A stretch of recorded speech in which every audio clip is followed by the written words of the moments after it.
Bonjour à tous et bienvenue pour cette petite vidéo projet 2024 et non pas projet 2025 qui sera pour le coup pour la semaine prochaine.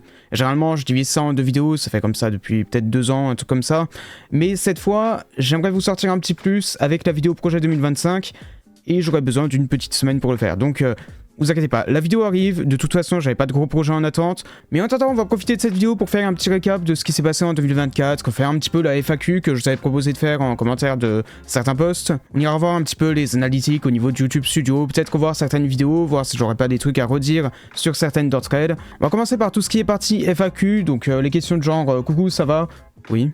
On a quelques questions un petit peu plus générales du genre quelle est la vidéo qui a été la plus complexe à faire à ce jour, ou alors quelle est ma vidéo préférée sur ma chaîne ou la vidéo que j'ai le plus aimé faire. Honnêtement, pour toutes ces questions, la réponse ce sera la vidéo sur Elden Ring. C'est la vidéo qui m'a demandé littéralement la moitié de l'année à faire. Enfin du coup si on compte le DLC aussi, c'est la vidéo dont je suis le plus fier également, c'est celle dans laquelle j'ai mis toute mon âme, dans laquelle j'ai parlé d'énormément de sujets dont je voulais parler depuis très longtemps sur ma chaîne, et on en reparlera quand on en viendra à la partie un peu plus analytics YouTube. Mais voilà, du coup pour tous ceux qui me demanderaient quelle est ma vidéo préférée de 2024 ou de ma chaîne tout entière, ça serait très clairement cette vidéo sur Elden Ring. Pour ça que j'en fais très souvent la pub au passage. Et pour la vidéo qui, à l'inverse, est celle que j'aime le moins, honnêtement, je dirais peut-être les plus vieilles vidéos de ma chaîne, mais ça, j'ai pas trop d'idées précises. Genre, il n'y a pas une vidéo très précise que je cible en mode celle-là, je l'aime pas. Parce que généralement, si je trouve une vidéo comme ça sur ma chaîne, je la mets de suite en privé. On a aussi eu une tonne de questions par rapport à FNAF, et je vais y répondre là en un bloc carrément. Majoritairement, il y en avait une sur FNAF 4 et le nouveau Pop Goes. Alors, sorti, est-ce que j'y jouerais? Oui. Pour FNAF 4 et Pop Goes en tout cas, ces deux-là, c'est deux jeux que j'attends avec impatience et j'en ferai très certainement de l'or. On l'avait déjà fait l'année dernière avec FNAF et Pop Goes, les versions de base, et là on en ferait la suite dès que les suites sortiraient. Concrètement. Il y a aussi FNAF in Real Time et je vais répondre par rapport à tous les fangames de façon générale, c'est pas spécialement prévu que j'en fasse. Voilà, honnêtement, j'ai pas trop le temps de faire ça. Généralement, dès que j'ai du temps, je le garde pour des plus gros projets ou alors des petits projets que j'ai en tête, mais j'ai pas vraiment le temps d'être un streamer, on va dire, ou de faire des let's play ou ce genre de trucs. Est-ce que je vais réessayer le 20-20-20 de FNAF 2 ou pas? Pour les 100 000 abonnés. C'est quoi mon animatronique préféré de FNAF? Bah bien évidemment, quelle question? C'est enfoiré de Toy Bonnie. Une question qui est assez intéressante, es-tu confiant pour la suite du lore et des jeux FNAF en général? Honnêtement, c'est un truc que j'ai un petit peu développé dans mes dernières vidéos FNAF, et oui. Genre que ce soit sur le lore ou le gameplay, oui, je serais très confiant. Alors, c'était pas gagné, hein, c'est FNAF, c'est un truc qui est déjà pas bien organisé de base, on va dire, mais j'ai l'impression que ces derniers temps, ces dernières années, ça a plus tendance à s'améliorer qu'à régresser. Par exemple, au niveau du lore, on commence peu à peu à partir sur l'acceptation que les livres sont effectivement canons, et ça, je sais bien que c'est un truc qu'on n'a pas du tout envie de voir se réaliser, mais d'un autre côté, que le débat prenne enfin fin, bah c'est bien. Ça fait du bien, parce que c'est le pire débat de la communauté actuellement. Et au niveau du gameplay, cette fois, oui, je serais très hypé aussi. Les Hellpointed, par exemple, c'est des jeux que j'aime beaucoup en tant que FNAF. Security Breach, un petit peu moins. Il y a un truc, hein, il y a un début d'idée avec Security Breach, mais il n'y a pas l'aboutissement de l'idée. Et ça, je pense que Secret of the Mimic, un jeu qui est fait de zéro, qui n'est pas reporté à rallonge ou qui est rallongé n'importe comment, je pense qu'un jeu comme ça, il y a moyen qu'il soit très bon niveau gameplay. Donc je porterai beaucoup d'espoir au niveau de ce jeu en tant que jeu et aussi en tant que jeu qui raconterait quelque chose au niveau du lore. Et voilà, en tout cas par rapport à avant où j'avais un ressenti qui était plutôt négatif vis-à-vis de FNAF à cause de Security Breach surtout, qui nous ramenait William Afton comme ça sous la forme de Burn Scrap, bah je me sens un peu mieux par rapport à cette franchise honnêtement. Voilà, j'ai l'impression qu'elle part sur une bien meilleure pente avec le Mimic. Et oui, du coup Burn Scrap n'était pas Afton, mais c'est probablement ce que Steamroll Studios de base a cru aussi. Donc le malentendu est un peu plus compliqué que ça. Donc une autre question qui s'élirait un petit peu, est-ce que tu aimes vraiment FNAF pour en faire autant de vidéos? Oui.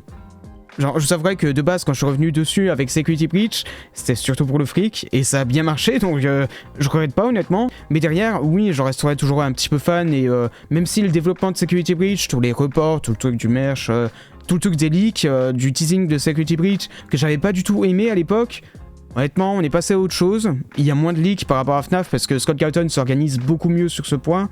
On a toujours les livres, et ça c'est malheureux. En dehors de ça, au niveau des jeux, niveau gameplay, il s'améliore. Et niveau histoire, il y a moyen qu'il s'améliore aussi au niveau de la narration. Bon, juste qu'on aura toujours ces livres à côté, malheureusement. Ça c'est un truc qu'on aimerait tous s'en débarrasser, on aimerait tous que Scott arrête de raconter des trucs dans les bouquins, mais écoutez, c'est la fatalité de FNAF malheureusement. Ok, baisser un petit peu le volet parce que la lumière était très éclatante, je crois. Une question que je trouve assez intéressante, ton avis sur la communauté FNAF FR, je trouve qu'elle évolue dans le bon sens personnellement. Honnêtement, je suis plus aussi proche de la communauté française qu'avant. Genre avant, je me baladais dans un tas de serveurs Discord, j'allais chez Engouement, chez Captain Hype, j'allais chez Farod, j'allais vraiment n'importe où pour discuter un petit peu avec toute la communauté. Maintenant, c'est quelque chose que j'aurais beaucoup moins. Et généralement, quand je vais voir la communauté FNAF française, entre guillemets, hein, c'est surtout ma propre communauté.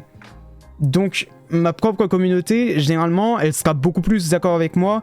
Et je peux pas tellement donner un avis sur la communauté FNAF française en général, parce que j'ai plus cette vision globale de la communauté française dans sa globalité. Donc honnêtement, cette question-là, j'aimerais bien que vous y répondiez en commentaire, qu'est-ce que vous en pensez? Est-ce qu'il y a des divergences d'opinion? Est-ce qu'il y a différents endroits qui rassembleraient plusieurs avis différents vis-à-vis de la communauté? Voilà, c'est une question que je me pose, mais en tout cas, au niveau de ma communauté à moi, franchement, on s'en sort plutôt bien les mecs, hein. Genre vous êtes adorables dans les commentaires et tout, vous posez toujours des bonnes questions. Généralement, vous posez aussi des affirmations qui peuvent être intéressantes. Parfois, il y en a certains qui argumentent, hein, qui vont parfois me contredire totalement sur des points. Mais quand ils le font avec des arguments. Et je trouve ça plutôt bien. Alors par contre, s'il y a un point sur lequel je pourrais un petit peu revenir par rapport à la communauté FNAF, c'est en dehors de ma communauté justement. Donc qu'est-ce qui se passe sur YouTube en ce moment par rapport à la communauté FNAF? Et honnêtement, on est plus tellement dans la communauté FNAF. Genre à une époque on avait Dark Sprite Angels, on avait Funky Fwin. Aujourd'hui, qui est-ce qu'on aurait dans la communauté FNAF globalement? Honnêtement, il n'y a que 3 noms que je retiendrai qui publient encore régulièrement des vidéos sur FNAF et qui seraient assez connus pour avoir leur propre communauté. Donc par là, j'entends pas des youtubeurs qui font régulièrement, vraiment tous les jours, mais des youtubeurs qui font régulièrement et qui ont une certaine communauté, genre dans les 10 000 abonnés ou ce genre de trucs. Il y a Ellie et il y a Carshore Studio qui sont surtout développés ces dernières années. Ils continuent d'évoluer dans leur coin, ils ont des avis très différents, mais vraiment radicalement différents du mien par rapport à FNAF. Et j'aimerais bien en parler un petit peu, hein. Pourquoi pas, c'est un sujet dont je parle rarement, hein. Parfois on en parle un petit peu vite fait en live, mais j'ai pas trop le temps de trop développer le sujet. Parce que je fais autre chose en live généralement. Honnêtement, je vous demanderai déjà d'aller vous faire votre propre opinion de leur chaîne, hein, des théories qu'ils proposent et tout. Donc pour les deux, ça sera des théories beaucoup plus isolées, hein, c'est pas une grosse vidéo timeline qui va expliquer tout de FNAF, c'est plus une théorie sur un point en particulier, qui va se lier à différents éléments. C'est plus ce genre de théorie qui sera abordée sur leur chaîne, et derrière, quand il y a un nouveau jeu qui sort, ils font comme moi, ils l'abordent en entier, et ils vont voir au niveau des liens ou différents éléments du lore. Alors le point où on va radicalement être différent, c'est sur assumer les retcons, les réécritures de FNAF, et la canonisation des livres. Honnêtement, de ce que je comprends, et c'est pas péjoratif du tout, hein, Ellie et Carshore considèrent FNAF beaucoup plus comme une constante, on va dire. C'est-à-dire que pour eux, dès FNAF 1, des choses étaient prévues par rapport à Security Breach. Ce qui est factuellement faux à mes yeux parce que, on le voit bien, hein, on a FNAF 4 par exemple qui vient introduire une Dream Theory qui était pas du tout abordée dans les 3 premiers jeux. C'est un exemple parmi tant d'autres, hein, mais concrètement c'est surtout ça. Genre par exemple dire que tel élément de Security Breach se lie à tel élément de FNAF 2 et que c'était toujours voulu pour ça, c'est pas un avis que je rejoindrais personnellement. Personnellement, je suis plutôt de l'avis qu'au contraire, Scott a fait quelque chose dans FNAF 2 par exemple, et qu'il l'a repris derrière pour Security Breach, mais que c'était pas du tout prévu de base. Je sais pas si vous voyez à peu près dans quel délire je pars. Mais du coup, au niveau des théories, ce que ça change, c'est que sur la façon de penser, d'interpréter tout ça, c'est que ça va pas être oui, aujourd'hui le lore c'est ça, c'est oui, le lore ça a toujours été ça, on s'en rend compte que maintenant. Donc du coup, quand on me demande mon avis sur la communauté FNAF française, au niveau des vidéos, j'ai l'impression qu'on régresse un petit peu honnêtement. Voilà, c'était un état d'esprit dans lequel on était surtout au niveau de l'époque, genre 2014-2015, en mode « Wouah, FNAF c'est un truc avec plein de secrets, il y a vraiment un lore de malade et tout ». Et aujourd'hui, et surtout grâce à Captain Hype, j'ai l'impression en France, on se rend compte que c'est un lore qui est moins bien foutu que ça, quoi. Et c'est personnellement un avis que j'ai rejoint surtout grâce à Golddude, hein, mais je suis beaucoup plus sceptique par rapport à FNAF, on va dire. C'est-à-dire que je considère ça moins comme une constante, et que je prends beaucoup plus en compte l'auteur en lui-même et ce qu'il fait, que les éléments et ce qu'il raconte. Par exemple, si tel élément est là, alors qu'il n'a rien à faire là, est-ce que c'est parce que l'auteur a quelque chose à dire, ou est-ce que c'est l'auteur qui s'est juste trompé et il faisait un truc un petit peu au pif à ce moment-là? Voilà, il y a des personnes qui vont penser que cet élément-là est là pour quelque chose, et qu'on peut le lier à quelque chose, et que, voilà, il faut absolument le lier à quelque chose, et d'un autre côté, on peut juste se dire, ouais, c'est un élément envoyé dans le vent, et il n'a pas vocation à être quelque chose pour l'instant. Donc quand je dis que la communauté régresse sur ce point, c'est que maintenant on est en train de revenir un petit peu sur cet aspect-là où FNAF est une constante, FNAF est un lore mystérieux, et FNAF est un lore et pas du tout plusieurs à travers le temps. Donc après, si vous voulez en débattre en commentaire, même en vidéo si vous voulez, n'hésitez pas. Je suis ouvert au débat, mais sur ce point, personnellement, je serais beaucoup plus de cet avis-là que FNAF n'est pas une constante. Donc voilà, mon avis sur la communauté FNAF française, concrètement, ça serait surtout ça par rapport aux théoriciens en tout cas. Je pense que si un jour FNAF se termine, Scott nous donnera tout le lore en post ou en livre. Non, je pense pas. Parce que je vois pas trop l'intérêt honnêtement. Pensez-vous que nous pourrions avoir bien plus de jeux sur le domaine de FNAF, c'est-à-dire beaucoup plus de suites, ou pensez-vous que le lore de FNAF sera bientôt terminé? Honnêtement, c'est quelque chose que j'ai développé aussi dans la vidéo sur la timeline brisée là. Je pense que non, FNAF est un truc qui ne s'arrêtera probablement jamais. Genre c'est devenu un truc qui est aussi gros que Call of, que Disney, que... Genre ce genre de franchise là, où tu te dis pas que ça va avoir une fin, mais que ça peut atteindre une certaine finalité à un moment, et qu'après ça continuera avec d'autres trucs... un petit peu différent on va dire. Genre au niveau de l'histoire de FNAF par exemple, là on arrive sur la fin de la saga Mimic comme je l'appelle, et derrière on pourra toujours avoir des trucs à raconter sur Fazbear Entertainment, sur le monde derrière par exemple. Il y aura toujours des sujets à aborder, ils trouveront toujours des matières à faire des transitions vers d'autres sujets, et je pense que c'est pas du tout le genre de franchise qui s'arrêterait un jour ou l'autre. Et par rapport à si on aura d'autres jeux sur le domaine de FNAF en dehors de la lignée principale, bah ça c'est quelque chose qui se fait déjà beaucoup ces dernières années. Par exemple, on a eu un jeu VR, bon au final c'est devenu la lignée principale, mais je pense que de base l'idée était surtout de faire un jeu VR et pas de faire un jeu de la lignée principale. On a eu un jeu AR aussi, bon il a été oublié parce que c'était un sacré cache grab aussi, mais à côté on a Mario Kart at Freddy's, là qui arrive l'année prochaine, on a le Fanverse aussi, c'est des fangames oui, mais qui sont entrés dans le domaine de FNAF maintenant, qui sont financés par Scott directement, et dont on aura d'ailleurs Joy of Creation je crois cette année. Donc ça aussi je le ferai en live par contre pour le coup. Donc voilà, oui ça par contre je le pense, et c'est même sûr et certain, on aura beaucoup plus de jeux sur le domaine de FNAF, voire même des crossovers. Par exemple on sait déjà qu'il y a Dead by Daylight et Roblox qui vont chacun avoir une part de FNAF dans l'année je crois. Alors un truc qui rejoint un petit peu cette question, est-ce que FNAF est ou sera une machine à fric? C'est-à-dire qu'ils feront des jeux seulement pour l'argent, car tu ne penses pas qu'ils auraient dû s'arrêter à FPS où tout le monde brûle, y compris Michael? Eh bah honnêtement non, oui, non. À moitié on va dire. Genre oui, ils vont faire des trucs pour l'argent, mais ça n'empêchera pas d'être passionné à côté. Et moi de mon côté, est-ce que je vais continuer à faire des vidéos FNAF et quel est mon rapport maintenant à cette franchise après le Callable qu'il y a eu par rapport à la Security Breach et au reste? Bah ça du coup j'ai déjà un petit peu développé tout à l'heure, mais est-ce que je vais continuer à faire des vidéos? Écoutez, tant qu'il y a des jeux, probablement oui. Alors après ça va dépendre aussi un petit peu de ma situation personnelle, hein. Peut-être qu'un jour ou l'autre j'arrêterai YouTube parce que j'aurai plus trop le temps pour ça, mais actuellement je suis encore étudiant, j'ai encore largement le temps de faire mes vidéos. Voilà, donc vous mettez pas encore en tête que je vais partir, hein. Je suis pas encore mort, ok? Pensez-vous que c'est une bonne idée que Steelwool relie le lore et la timeline des jeux aux livres et aux nouvelles FNAF? Alors déjà, ce serait pas Steelwool, mais Scott en lui-même, hein. Il faut pas non plus se dire que parce que c'est Steelwool qui fait le jeu, c'est eux qui décident s'ils mettent les livres ou pas. C'est toujours Scott qui va commander derrière, même s'il a dit qu'il prenait sa retraite.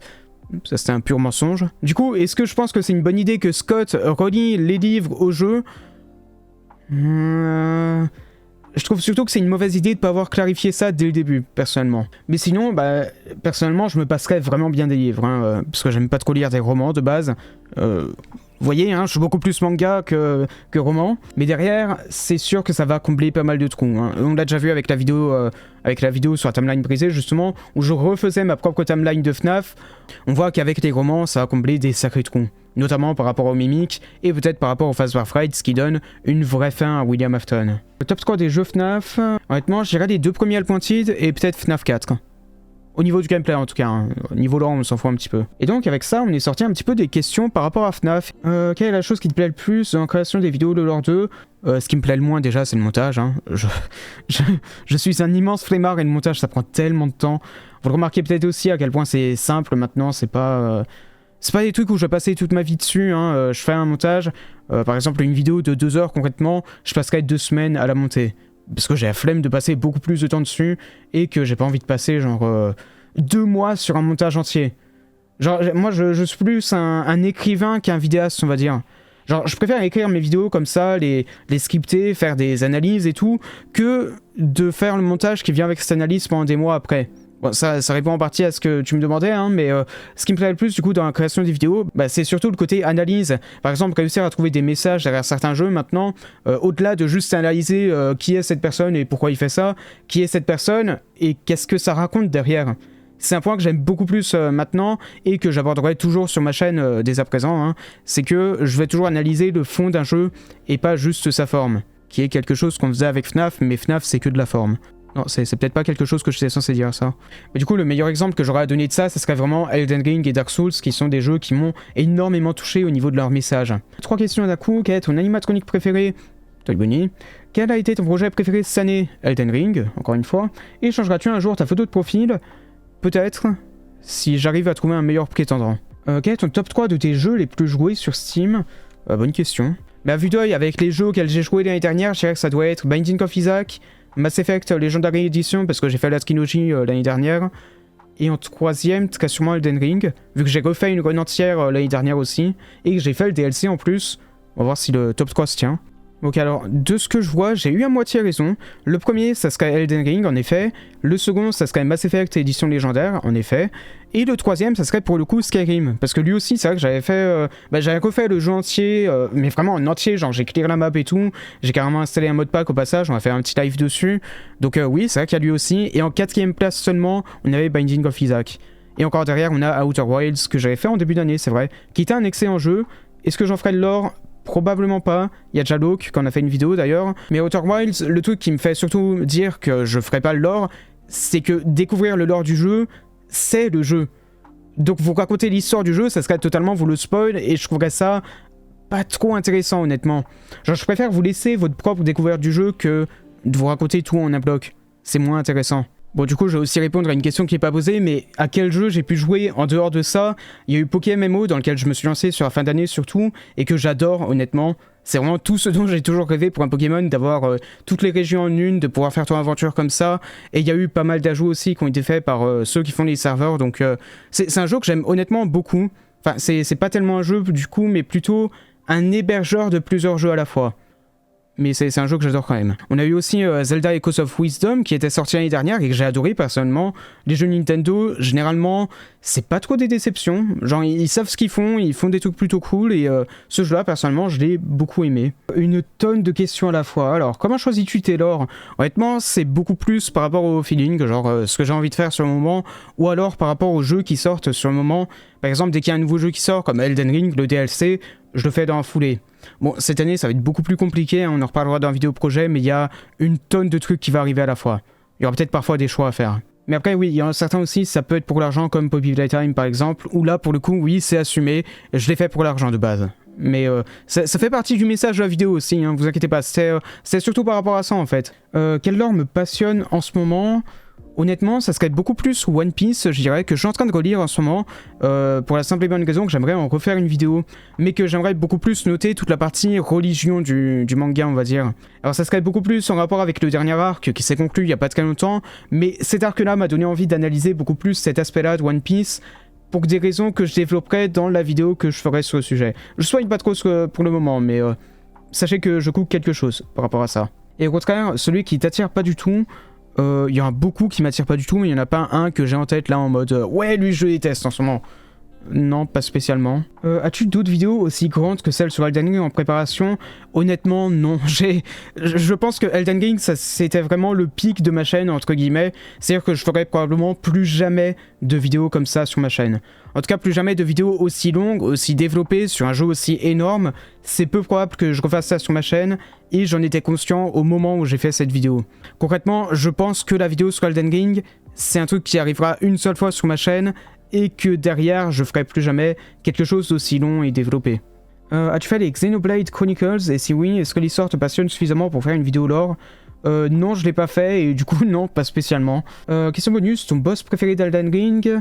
Mon boss préféré d'Elden Ring, honnêtement, j'hésiterais entre Bale et Radagon.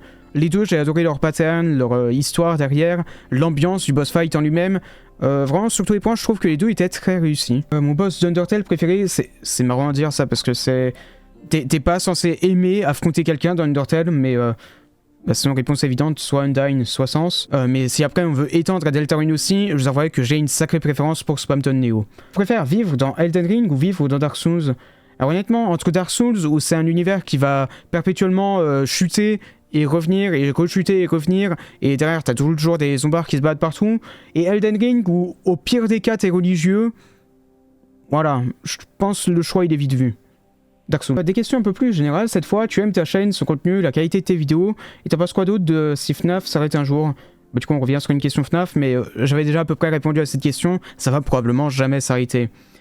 Et est-ce que j'aime ma chaîne, son contenu, la qualité de mes vidéos? Honnêtement, la qualité de montage de mes vidéos, c'est peut-être quelque chose où je peux encore largement m'améliorer, mais je veux pas non plus, encore une fois, faire 2 mois de montage sur une seule vidéo.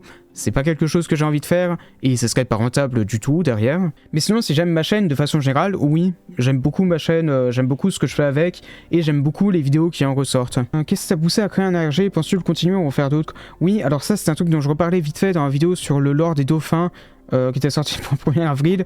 Mais oui, j'en parlais en gros qu'il y avait plusieurs fois sur ma chaîne, il y avait des références aux dauphins, et ce serait surtout ça, je pense qu'il parle de ça. Mais oui, allez voir cette vidéo, j'en reparlerai beaucoup plus en détail. Que fais-tu dans la vie hors vidéo et quelles études as-tu fait? Actuellement, je serai en études d'informatique, surtout côté développement et programmation de logiciels. Et derrière, probablement que je ferai quelque chose genre développeur d'applications ou d'applications web, quelque chose du genre. Et c'est d'ailleurs pour ça aussi que derrière, je peux programmer mon propre jeu vidéo. C'est pour ça de base que j'ai rejoint ces études. En général, elles te prennent combien de temps à faire les grosses vidéos théories comme les 4 sur le sondage? Oui, j'avais fait un petit sondage par rapport à la vidéo préférée de 2024. Et globalement, ça dépend de la vidéo, mais je dirais qu'une vidéo de 1h30 ou un truc comme ça, ça me prend bien 1 mois à réaliser. Je dirais ouais, ça, 1 mois et demi, ça dépend un petit peu de la vidéo, ça dépend du sujet, ça dépend aussi du contexte, hein. Par exemple, la vidéo Poppy Playtime, elle aurait pu arriver bien plus vite, mais entre temps, j'ai eu pas mal de trucs à faire pour mes études, donc j'ai pas spécialement eu le temps de faire cette vidéo.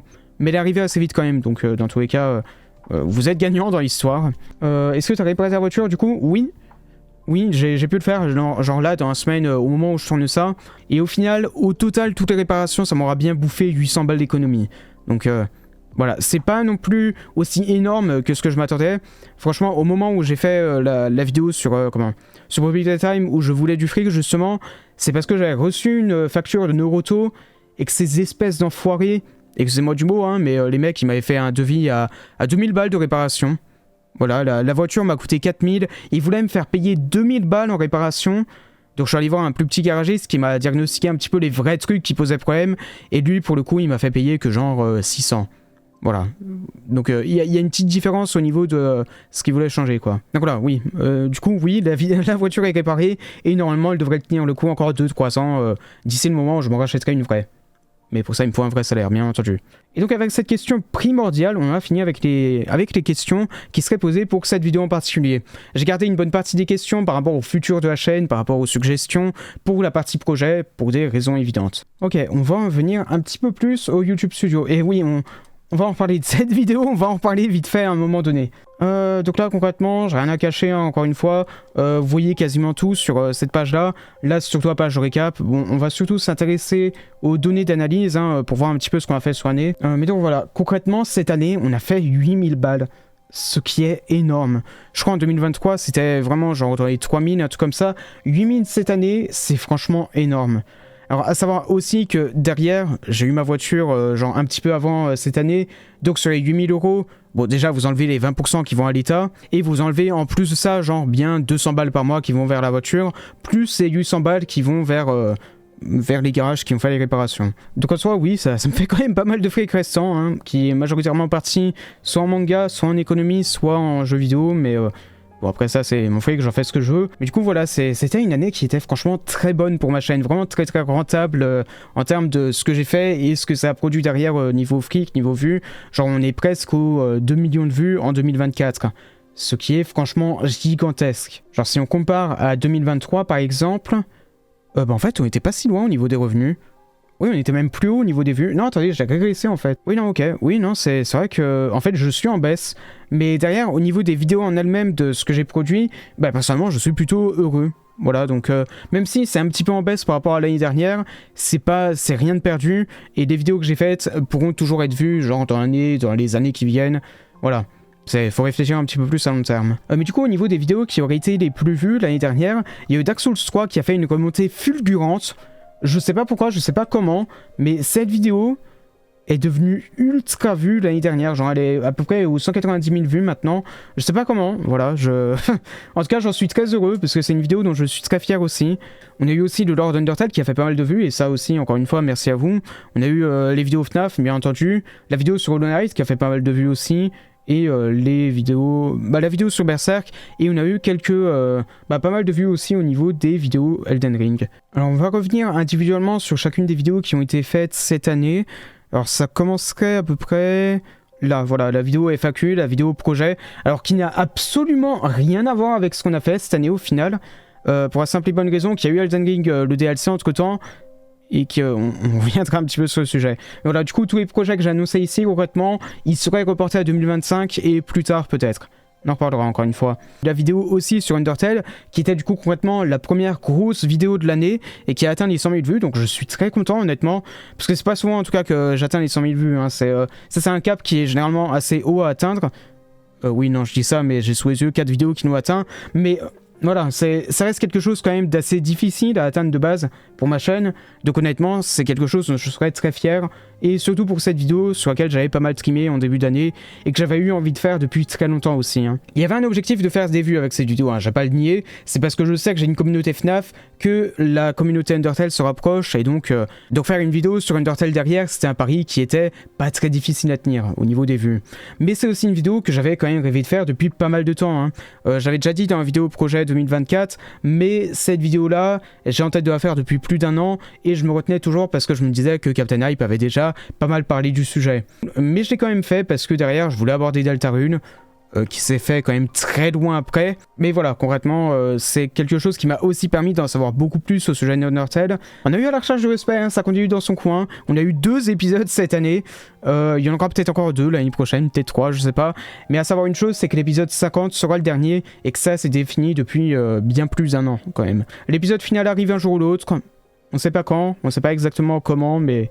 Voilà, à voir. J'aborde pas trop les petites vidéos, hein. Il y en a eu pas mal cette année aussi, hein, mais voilà, par exemple, on a eu par exemple la vidéo sur la boîte de FNAF 4, sur laquelle j'avais envie de revenir pour un petit peu faire rétrospective sur tous les éléments qu'on a à son sujet. Je crois que l'idée de base, c'était surtout que je voyais encore des gens en train de débattre en mode « Ouais, regardez, c'est le plus grand mystère de FNAF », alors que ça faisait déjà 5 ans qu'il était résolu. Donc je me suis dit, une petite vidéo sur le sujet, ça pourrait être nécessaire, pourquoi pas, ça fait un petit peu de vues, ça fait un petit peu de fric.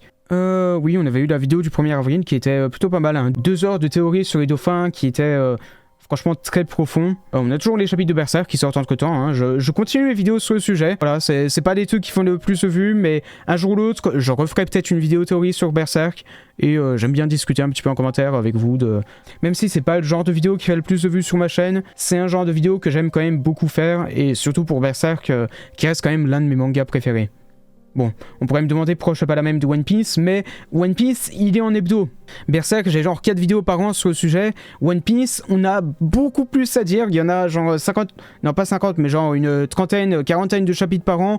C'est beaucoup plus compliqué à faire. Et ça aussi, c'est une idée que j'avais en tête déjà l'année dernière. Peut-être que j'en parlerai dans ma vidéo projet 2025. Enfin, ça serait pas du tout pour 2025, hein, mais concrètement, il y a un truc que j'aimerais bien faire un jour ou l'autre, quand j'aurai mon propre appart ou un truc comme ça, faire des lives react sur des chapitres comme ça, et peut-être derrière en faire des uploads où on les analyse, on fait pas mal d'analyses comme ça sur chaque aspect de chaque chapitre de manga que je lis, parce que je lis une tonne de mangas en scan. Genre, pour pas les lister, il y a Jojo, il y a Berserk, il y a One Piece, il y a Chainsaw Man, Dandadan, Vinland Saga, il y avait Jujutsu Kaisen et My Hero Academia, du coup, qui se sont terminés l'année dernière. Il y a Hunter x Hunter aussi, même si lui, pour le coup, ça serait beaucoup plus compliqué à analyser, et il y a déjà des chaînes qui s'expertisent sur le sujet. Mais voilà, du coup, concrètement... non, je ferai pas plus de vidéos théorie analyse chapitre par chapitre sur des mangas autres que Berserk. Donc derrière, on arrive sur la période très compliquée de ma chaîne, la période la plus compliquée, la plus développée et tout. On a eu genre un mois sans vidéo, non ? 1er mars, on a eu le Lord Undertale. Sachez que juste derrière, je me suis lancé sur Elden Ring et que 2 mois après seulement, 3 mois après, quasiment, j'ai sorti la première partie et sur tout le mois qui est venu, j'ai sorti les autres parties du Lord Elden Ring. Donc c'est un projet qui m'aura pris 3 mois au final à produire, voire même 4. Et derrière, juste derrière, j'ai enchaîné du coup sur le DLC qui est sorti, que j'avais fait en direct en fait, je crois, pendant un certain temps. Et j'avais passé un mois à trimer sur le montage, sur l'écriture, sur le script, sur tout ça. Mais en tout cas, c'est les vidéos dont je suis le plus fier sur ma chaîne actuellement. Des vidéos qui portent un message assez énorme sur le sujet de la religion, sur la vie après la mort, sur la croyance en général.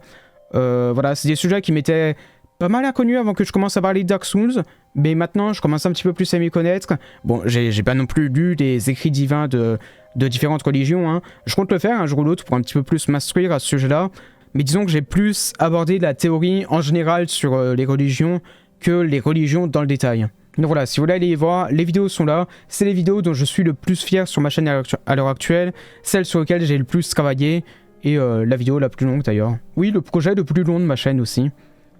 Et entre temps, oui, on a eu le trailer pour FNAF Mimic. Donc pour la fin d'année, après, bien entendu, c'est des projets beaucoup plus courts. On a eu les 10 ans de FNAF et pour l'occasion, on a eu une tonne de trucs. Genre par exemple, on avait eu VIP, le roman qui était sorti. On avait eu Into the Pit, on a eu Mario Kart at Freddy's.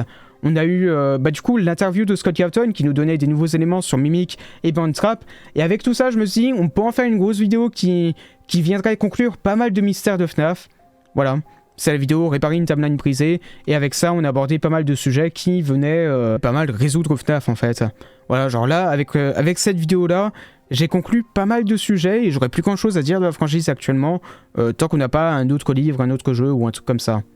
Et donc derrière, seulement un mois et demi après, on a eu la vidéo sur Deltarune, que j'ai aussi beaucoup aimé faire, hein. Je la placerais peut-être autant sur un piédestal que les vidéos sur Elden Ring, hein, mais celle-là, j'avais beaucoup aimé la faire. C'était de base l'intention que j'avais derrière, en faisant la vidéo théorie sur Undertale. Je voulais d'abord faire Undertale pour faire Deltarune derrière. Parce que même si les deux se passent dans des univers séparés, ça n'empêche pas qu'il y ait des liens entre les deux, que ce soit concret ou juste thématique, et que derrière, on peut retrouver des idées dans Deltarune qui viennent de base d'Undertale. Tout comme inversement, on peut avoir des idées d'Undertale qui viennent de Deltarune de base. Ça marche un petit peu dans les deux sens. Mais donc voilà, si vous voulez aller voir cette vidéo, n'hésitez surtout pas. J'y abordé tous ces sujets-là, quasiment tous les mystères de cette saga, et ça serait très sûrement ma seule vidéo sur le sujet en attendant les chapitres 3 et 4 qui sortiraient dans l'année, et que je ferai bien entendu. Et donc derrière, le dernier projet de l'année, c'était le lore de Poppy Playtime, qui n'était pas du tout prévu de base, hein. De base, j'avais fini mon année avec la vidéo sur Deltarune. C'est vraiment le seul projet que j'avais encore à faire en tête, en tout cas. Bien sûr, il y avait encore Omori, Little Nightmares, tout ça, mais je m'étais déjà résolu à les abandonner pour 2024. Donc avec Deltarune, je me suis dit, c'est bon, je suis libre, j'ai pas vraiment d'autres projets à faire. Et pour ça que je me suis dit, pourquoi pas faire Poppy Playtime, qui est un sujet qui aurait peut-être été demandé sur ma chaîne. Enfin, qui était déjà demandé, hein. Et je me suis dit, pourquoi pas enfin le faire. Et peut-être pas combiner à la fois le lore et la partie en dehors du lore pour en faire une vidéo qui s'assume comme étant là pour le fric. Bon après derrière c'est pas non plus... Enfin oui ça fait 200 balles oui mais c'est très loin des 800 balles qu'il me fallait pour ma voiture. Et encore une fois les 20% de l'État, plus sa taxe foncière, plus d'autres trucs derrière... taxent comme ils peuvent, hein, mais voilà. Mais après, c'est aussi une vidéo qui va très sûrement remonter niveau algorithme avec le chapitre 4 qui va sortir très prochainement et que je ferai du coup dans la foulée. Voilà, si je lance pas de gros projets en attendant, en fait, surtout pour ça, c'est que à peine un mois après la sortie de cette vidéo, on a le chapitre 4 qui sort, donc je me laisse un mois comme ça où je sors des plus petites vidéos, où je fais des trucs tranquilles de mon côté, en attendant que ce chapitre 4 sorte et que je commence du coup un nouveau gros projet vidéo. Voilà. Et là, ça me permet un petit peu de me ressourcer et de travailler sur d'autres projets. Et du coup, derrière, on n'a que des petites vidéos qui ont été faites, comme par exemple la vidéo sur le trailer de Elden Ring Night Rain, que je ne prévoyais, mais pas du tout. Genre, je ne pensais pas qu'il allait sortir, et maintenant que j'y pense, j'ai honteusement skip une question à ce sujet. Oui, parce que je vais passer directement aux questions sur FNAF. Donc je me suis dit, on va d'abord aborder ça et après je reviendrai sur Night Rain. Je n'y ai pas du tout pensé. Donc questions sont ressorties sur le trailer de Night Rain et de revoir certains boss de Dark Souls comme Nameless King ou le Centipede de Dark Souls 1, voire Freya de Dark Souls 2, te fait peur ou bien te hype? Alors honnêtement, il y a un truc dont je dois vous parler, c'est par rapport à Elden Ring. Bon, je vais un petit peu raconter ma vie là pour le coup, mais quand j'ai fait mes vidéos sur Dark Souls, il y a un moment où je me suis dit, putain, Ce serait incroyable qu'ils fassent quand même ce genre de jeu, mais appliqué à des donjons un petit peu plus en mode roguelike, à la Isaac par exemple. Et quand j'y ai repensé, je me suis dit, mais attends, mais c'est exactement Elden Ring auquel je pense. Où par exemple, on a ce genre de petits donjons par-ci par-là sur la map, et qui est un genre de jeu que j'ai adoré. Et du coup, dans la foulée, j'ai refait une run entière, très peu de temps avant d'en refaire une encore, pour faire mes vidéos sur Elden Ring. Mais du coup, de voir que maintenant, on combine carrément le Souls-like au roguelike, honnêtement, je suis ultra hypé. Genre 2 de mes genres de jeux préférés, et là, on les voit combinés. C'est quelque chose que j'aurais toujours adoré voir, et que je vais adorer voir, honnêtement. Donc, ma seule peur, honnêtement, ce serait que ça soit un cash grab, qu'ils en fassent un jeu du genre Call of Duty, CSGO, League of Legends, genre ce genre de jeu où tu dois perpétuellement jouer en ligne, où il y a un leaderboard et tout, et pas trop d'objectifs personnels. Voilà. Personnellement, j'aimerais beaucoup que ce soit plus un genre de jeu qui soit la Isaac, c'est-à-dire où tu as des objectifs personnels avant tout, et que le online il vient derrière, pas en nécessité, mais vraiment juste en mode comme ça pour le fun. Et du coup, de revoir certains boss de Dark Souls, bah honnêtement, vu le genre du jeu, pourquoi pas en vrai, hein. Enfin, je veux dire, honnêtement, au niveau lore, ça s'explique sûrement par ce que j'avais dit, du genre, ouais, le mec il plonge tellement dans les abysses qu'il ramène des boss d'autres jeux. Un truc du genre, mais vu que le format s'y prête vraiment bien, ben je me dis pourquoi pas les ramener ces boss en fait. Pourquoi se limiter juste niveau lore comme ça, niveau cohérence, alors que niveau cohérence ils ont déjà prévenu que ça serait dans une timeline séparée. Et du coup pour moi qui sera le boss final, bah, j'y ai déjà répondu aussi dans ma vidéo sur le sujet, et à mes yeux ça serait très certainement un boss Nox. Voilà, peut-être un seigneur de la nuit Nox qui était là avant et qui s'est barré derrière. Mais voilà, en tout cas, personnellement, ultra hypé par ce jeu, et j'en ferai certainement une vidéo lore, et j'en ferai très certainement une vidéo lore. Et pour les dernières vidéos qui sont sorties cette année, on a eu la vidéo sur Secret of the Mimic. Voilà, j'ai voulu faire le point un petit peu sur tout ce qui était sorti dernièrement. Donc d'un côté, on avait eu la démo du jeu qui était sortie, et d'un autre, on avait eu la mise à jour de Hellpointed 2. Donc je suis revenu sur ces deux éléments pour parler un petit peu de ce futur jeu. Voilà, c'est surtout au niveau du teasing, pour faire un petit point comme ça, pour voir à peu près où est-ce qu'on en était. Alors après, on a eu bien entendu les JO du respect qui sont enfin sortis, qui est un truc qu'on avait commencé genre en milieu d'année, et on s'est dit, putain, on arrive en fin 2024, ce serait pas trop mal de terminer ça, et on a terminé ça en 2024 au final. Si on va voir la date de sortie de la vidéo, c'était le 28 décembre 2024, qu'on était dans les temps, et pour une raison qui m'échappe, impossible de monétiser la vidéo. Voilà, bon après, elle a fait 1000 vues, c'est pas non plus ça qui a changé ma vie. Et derrière, bon, c'est 2025, mais on va dire que ça compte pour le récap 2024. On a eu cette vidéo qui était peut-être une erreur de carrière de ma part.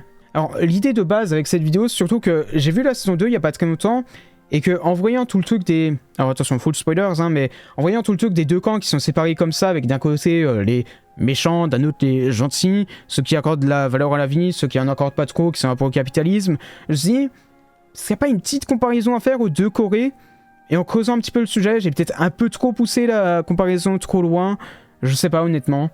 Je sais pas trop, peut-être que j'ai totalement faux, hein. Peut-être que c'est pas du tout ça et que j'y ai vu un truc politique là où il y avait rien.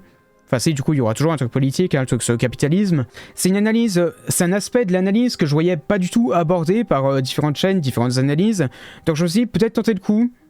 Voilà, voir si ça mènerait quelque part ou pas, si niveau réflexion, il y a des gens qui pourraient un petit peu m'aider sur ce point. Bon alors, derrière, je suis pas du tout un historien, vous me l'avez même déjà dit en commentaire, hein, mais voilà, j'ai fait pas mal d'erreurs dans cette vidéo, niveau histoire, niveau Corée, niveau URSS et tout. C'est pas des sujets que je maîtrise, je l'assumais dans la vidéo, et je mettrai un épinglé en commentaire dans lequel je mettrai toutes les corrections à ce sujet-là. En tout cas, mes excuses si jamais j'ai été un petit peu... pas juste au niveau de l'histoire, on va dire, mais encore une fois, c'est pas mon domaine, et j'ai fait au mieux. Voilà, on va dire que j'ai fait au mieux. On a eu pas mal de lives cette année aussi. On a fait notamment... on a fait Undertale Yellow l'année dernière. Oui, si, l'année dernière maintenant. Que j'avais personnellement adoré. Voilà, j'avais dit que je me le gardais de côté pour quand je ferais le lore d'Undertale. Pour derrière faire ce live-là, pour un petit peu capitaliser dessus, on va dire. Mais voilà, pour à peu près avoir le même timing que quoi. Du genre, d'abord je fais ma vidéo sur Undertale. Ensuite, j'attire un public qui est un petit peu dans ce domaine-là. Et derrière, je prends mon temps sur Yellow, que j'ai trouvé vraiment excellent personnellement. On a eu tous les lives sur le DLC d'Elden Ring. Je ne pensais pas en faire un let's play complet, mais au final, à chaque fois j'ai trouvé le temps d'en faire un let's play complet, hein. C'est l'été, donc voilà, j'avais pas grand chose de plus à faire de mon été, donc si vous voulez voir ma découverte entière du DLC de Elden Ring, voilà, vous avez les lives par ici. Donc oui, derrière, on a eu la découverte de Into the Pit qui est sorti. On a eu un petit live qui était un petit peu sur le fanverse, donc tous les trucs qui étaient sortis par rapport à ça. On a eu une tonne de live sur la nouvelle map Minecraft, qui arrivait un petit peu à son terme, on va dire. Et on a eu les 2-3 lives du coup sur L.2. L.2 qu'on avait commencé le 3 juillet 2024 et qu'on a terminé vraiment en fin d'année 2024. Donc oui, bon, il y a eu un petit écart entre les deux, mais au moins on l'a terminé, ok? Et oui, aussi, on a eu des lives sur la découverte de Poppy Playtime, chapitre 1 à 3. Et cela, du coup, oui aussi, je ferai un live, là, chapitre 4. De toute façon, sachez que concrètement, tout ce que je fais en nouveaux jeux qui vont sortir, je ferai très certainement en live pour la découverte et aussi pour un petit peu surfer sur la hype. Mais je trouve que c'est plus intéressant à faire en live, parce que derrière, il y a un petit peu d'animation de chat, il y a les gens, ils débattent de tout et n'importe quoi. Et on peut discuter un peu, et je peux me faire aider si jamais j'ai du mal à certains endroits. Donc j'aime bien faire ce genre de découverte en live personnellement. Tant que j'y suis, j'ai aussi un petit peu parlé des nouveautés de la chaîne. On a eu la page Tipeee que j'ai créée cette année. Pourquoi pour faire du fric, hein, tout simplement. Mais voilà, je disais concrètement, c'est juste pour me soutenir. Si jamais il y a certains qui veulent faire des dons, qui veulent m'aider un petit peu à gagner ma vie, bah écoutez, le Tipeee est là, voilà. Il n'y a pas d'énormes contreparties parce que le souci, c'est que si je mettais des grosses contreparties aux tipeurs, derrière, ça ferait des services que je propose pas pour gratuit. Surtout que, par exemple, si je veux sortir une vidéo, genre 10 jours à l'avance pour les tipeurs, bah du coup, ça veut dire que ceux qui me payent pas, ils auront pas accès à cette vidéo. Donc ça veut dire que je bloque du contenu derrière une certaine quantité de fric. Et c'est quelque chose que j'ai pas trop envie de faire, personnellement. Genre voilà, je veux rester gratuit. C'est un peu bizarre à dire. Non, je suis pas votre... Et je pense que vous avez compris à peu près l'idée, voilà. Donc je propose pas grand chose en contrepartie, c'est vraiment purement si vous voulez me soutenir. Voilà, c'est dans le nom du site, hein, c'est Tipeee. C'est un pourboire. C'est quand tu sers un pourboire à un serveur, c'est que t'aimes bien son service. C'est pas en mode ouais bah je te donne ça et en échange tu me ramènes un autre verre s'il te plaît. Non, vous n'êtes pas censé attendre un service derrière un type. Personnellement, le seul truc que vous aurez en échange, au mieux, ça sera un rôle Discord et des remerciements en fin de vidéo. Voilà. C'est concrètement tout ce que vous avez gagné, c'est d'être cité et d'avoir un joli rôle Discord. Oui, et je le précisais aussi sur la page Tipeee, hein, mais voilà, cette page-là, elle est là juste pour des éventuels dons que ma communauté souhaiterait réaliser, sans passer par YouTube, qui doit un petit peu plus taxer la chose. Et derrière, c'est pas non plus en mode mendiant. Enfin, si un petit peu, mais voilà. Niveau monétisation, je m'en sors plutôt bien pour le moment. Oui, je tape dans les économies, mais les économies en elles-mêmes, j'aurai le temps de me les refaire quand j'aurai un vrai boulot derrière. Donc honnêtement, je suis pas en danger financièrement. Hein. Je suis très loin d'être en danger financièrement actuellement. Voilà, donc sachez juste ça. Ne faites pas de dons en vous disant que je suis dans un état précaire. Non, vraiment pas. Et j'ai les économies qu'il faut pour tenir le coup jusqu'à ce que j'aie ma paye, jusqu'à ce que j'aie une vraie paye, genre en entreprise, que j'ai un métier et tout. Juste... Voilà, je refuse pas du fric en plus. Mais oui, derrière, il y avait aussi ça, c'est que si jamais il y a une tonne de dons, je peux les réinvestir derrière. Mais sachez que globalement, ça va surtout me servir à acheter, bah, genre surtout les trucs pour la voiture, genre l'essence, l'assurance qui coûte cher, ce genre de trucs, les mangas, les jeux vidéo. Mais derrière, ça peut faire des sujets de vidéo, hein, peut-être. Non, pour la plupart, non. Et donc avec ça, je crois que j'aurais globalement terminé cette vidéo. Donc voilà, pour le récap de 2024. Personnellement, j'aurais rien de plus à dire par rapport à ma chaîne. Juste que je suis plutôt satisfait du résultat. Voilà, de tous les projets qu'on a pu faire l'année dernière, de tout ce qu'on a pu faire, tout ce qu'on a pu réaliser à côté. Derrière, j'ai pu aussi beaucoup plus avancer sur un certain projet sur lequel j'aimerais revenir dans la vidéo projet. Ça sera ça la surprise. Et concrètement, la seule chose que j'aurais à vous dire à ce sujet... c'est que le message de Robert V a atteint destination. On en reparle la semaine prochaine dans la vidéo projet 2025. Bye bye!